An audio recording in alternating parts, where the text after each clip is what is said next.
Morning, ladies and gentlemen.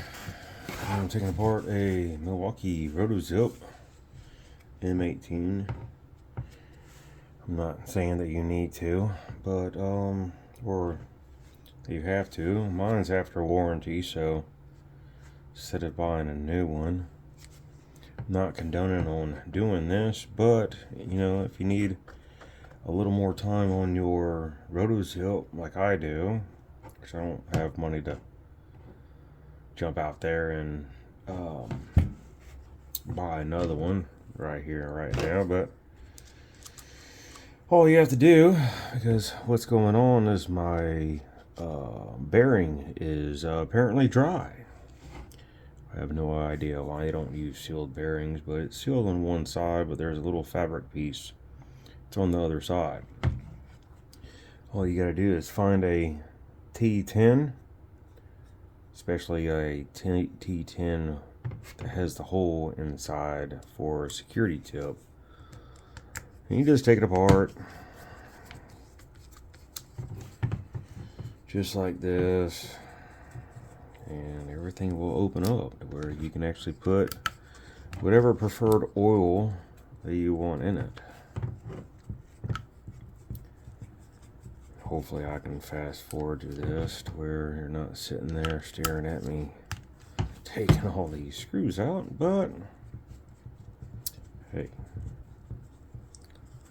it doesn't take much.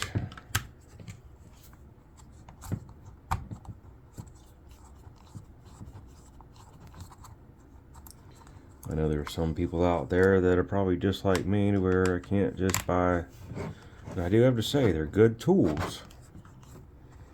All my tools are Milwaukee, but I do have to say some of them engineers, I don't know. Maybe there's a purpose that I don't know. I haven't really read much on it, but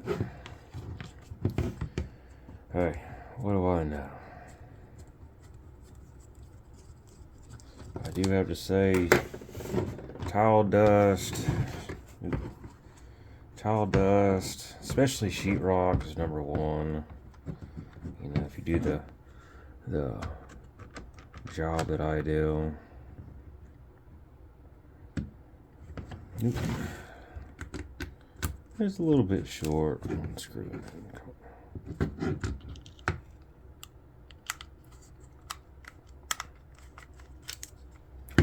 And there you go. You'll see you got your, I'm guessing, oversized motor. But you have this little bearing right there that has a felt piece on the inside. Of course, you can see to where I've already replaced, or not replaced it, but oiled it several times. So you got your motor, you got your fan. Of course, you got your big bearing there, but one side of it, I do have to say, that's just a piece of felt. So all I do is, if you throw a little bit of oil in it to whatever you prefer, you just throw a little dab in that, let it soak in. Now this is just prolonging pretty much the inevitable. I'm not saying this will fix it, but it really gets you a couple of weeks in there. I don't like messing with other people's stuff, but you know what? Just got to do it. So I guess just exercise it a little bit. Even though the dust is in there, it's probably all caking up like batter, but it helps just to get a little bit extra time in there. So I just exercise it a little bit and see what happens, pretty much. Doesn't sling out. I mean, don't overload it, but throw some in there, exercise it, and just put it back together. That's it. I will brush some of the dust out later. Or hell, I'll even do it now. Just brush some of that dust out. Kind of get it clean. And put it back together. This isn't a tutorial to take Milwaukee stuff apart.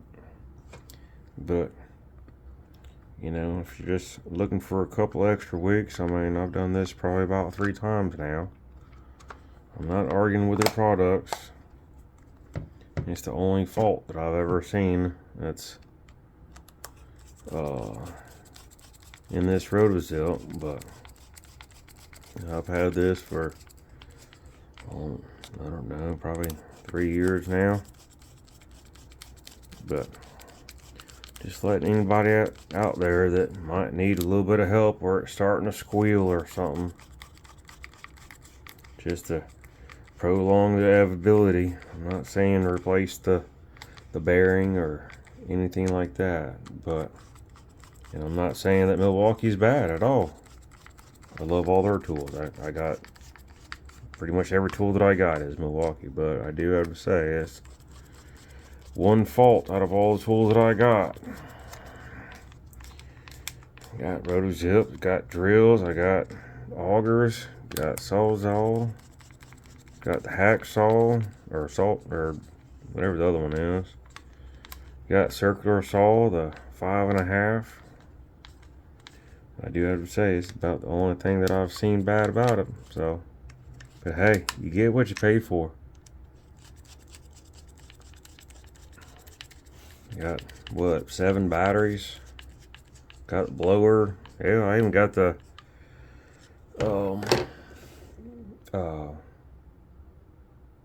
air compressor. Love it. I don't want. Sorry, I'm not cutting off about